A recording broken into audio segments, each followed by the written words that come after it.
श्री स्वामी समर्थ. नमस्कार विद्यार्थी मित्रांनो, प्रेक्षकांनो, पालकांनो. मी प्राध्यापक विशाल सर. तर बघा, 10वी-12वी बोर्ड विद्यार्थ्यांना धक्का देणारी बातमी कुठली आहे, काय आहे, याविषयी आपण आज माहिती बघणार आहोत.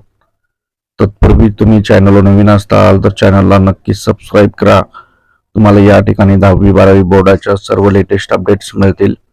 प्रश्नपत्रिका, IMP प्रश्न या सर्वांची देखील माहिती मिळेल. तर बघा, बोर्डाच्या परीक्षा जवळ आलेल्या आहेत. आता हॉल तिकीट देखील वाटप झालेले आहेत. तुम्हाला हॉल तिकीट भेटले का नाही कमेंटमध्ये कमेंट करा. आणि जर नसतील भेटले तर गुगलवर जाऊन समाचारकर्ता.com या वेबसाईटला सर्च करा आणि तिथून हॉल तिकीट डाउनलोड करा. किंवा आमच्या लेटेस्ट अपडेटसाठी व्हॉट्सअप, टेलिग्राम ग्रुप जॉईन करा. लिंक डिस्क्रिप्शन आणि कमेंट सेक्शन मध्ये दिलेली आहे. तर बघा, बोर्ड विद्यार्थ्यांना धक्का देणारी एक मोठी बातमी समोर आलेली आहे. विद्यार्थी पालकांची चिंता वाढलेली आहे. याविषयी आपण आज माहिती बघणार आहोत. तर बघा, राज्यामध्ये कॉपीमुक्त परीक्षा होण्यासाठी राज्य सरकार त्याचप्रमाणे शिक्षण विभाग मोठे मोठे निर्णय घेत असतं. तरी पण दरवर्षी काही ना काही कॉपी होत राहतात, गैरप्रकार होत राहतात. आता यावर्षी राज्यात कॉपीमुक्त परीक्षा होण्यासाठी भरपूर अशी काही केंद्र देखील बंद केलेले आहेत आणि सध्या पूर्ण ठिकाणी कारवाई चालू आहे.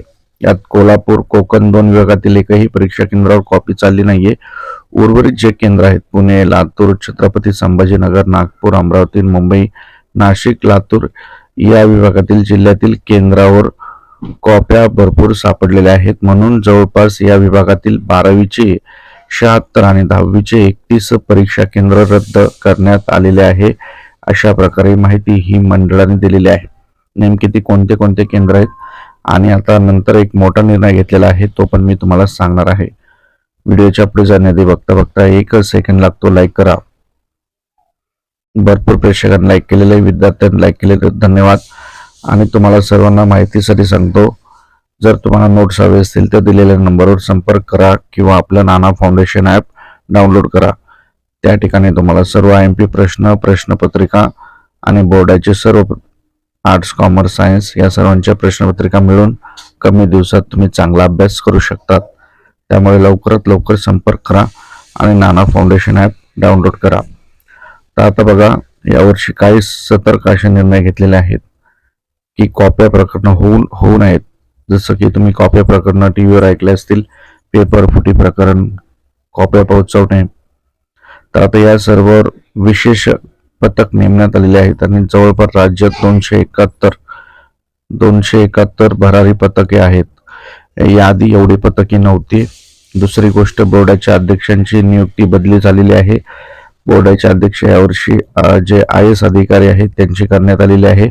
आणि तिसरी गोष्ट म्हणजे दक्षता समिती स्थापन यावर्षी करण्यात आलेली आहे. याच्यामध्ये पोलीस अधिकारी, जिल्हा अधिकारी आणि कार्यकारी अधिकारी, त्याचप्रमाणे शिक्षक यांचा समावेश असणार आहे. आणि हे पथक आता 19 ते 26 जानेवारीपर्यंत जनजागृती अभियान करणार आहे आणि कॉपीमुक्त परीक्षा कशा व्हाव्यात यासाठी प्रत्येक शाळेत जाऊन त्यांना माहिती देणार आहेत. आणि ज्या शाळेवर काही कॉप्या प्रकरण आढळले तर त्या शाळेची मान्यता कायमची रद्द होणार आहे. त्याचप्रमाणे त्या विद्यार्थ्यावर कारवाई होणार आहे. आता याच्यात कुठल्या कुठल्या गोष्टी येणार आहेत हे आपण बघणार आहोत. तर तुम्हाला माहितीच असेल की दक्षता समिती परीक्षेच्या 1 दिवस आधी केंद्रावरील सुविधाची तपासणी करणार आहे. ज्या केंद्रावर CCTV यंत्रणा असल्याची खात्री आहे तिथेच केंद्र भेटणार आहे. मोठ्या परीक्षा केंद्रावर प्रश्नपत्रिका नेणे, उत्तरपत्रिका गोळा करण्यास गरजेनुसार शासकीय वाहने उपलब्ध करून देण्याची जबाबदारी त्यांची असणार आहे. महत्त्वपूर्ण निर्णय म्हणजे CCTV, वॉल कंपाऊंड, ड्रोन कॅमेरे, रेकॉर्डिंग हे असणार आहेत. उत्तरपत्रिका आणणे नेणे याची जबाबदारी परीक्षा केंद्रावर फक्त अर्धा घंटा आधीच उत्तरपत्रिका येणार आहेत, हे लक्षात ठेवा. आणि प्रश्नपत्रिका, ड्रोन कॅमेरे, त्यानंतर केंद्राबाहेर देखील आता व्हिडिओ चित्रीकरण होणार आहे. त्यामुळे काही प्रकार केंद्राबाहेर घडू नये. आणि वॉल कंपाऊंड असणार आहे. त्यानंतर 100 मीटर 500 मीटरच्या परिसरामध्ये कुठल्याही प्रकारचे झेरॉक्स सेंटर हे बंदी असणार आहेत. असं जर केलं तर त्यांच्यावर अजामीनपात्र गुन्हा दाखल होणार आहे. त्यामुळे तुम्ही काळजी करा, अभ्यास करा, चांगल्या मार्काने पास व्हा. तुम्हाला त्यासाठी एक पर्याय आहे, तो म्हणजे नाना फाउंडेशन ॲप डाउनलोड करा आणि दिलेल्या नंबरवर संपर्क करा. तुम्हाला चांगले चांगले मार्क मिळतील. कमी वेळेत कमी प्रश्नांचा अभ्यास करून चांगले मार्क मिळतील. जवळपास 18 वर्ष मी या शिक्षण क्षेत्रात आहे. तर तुम्हाला हवे असतील तर नक्कीच संपर्क करा.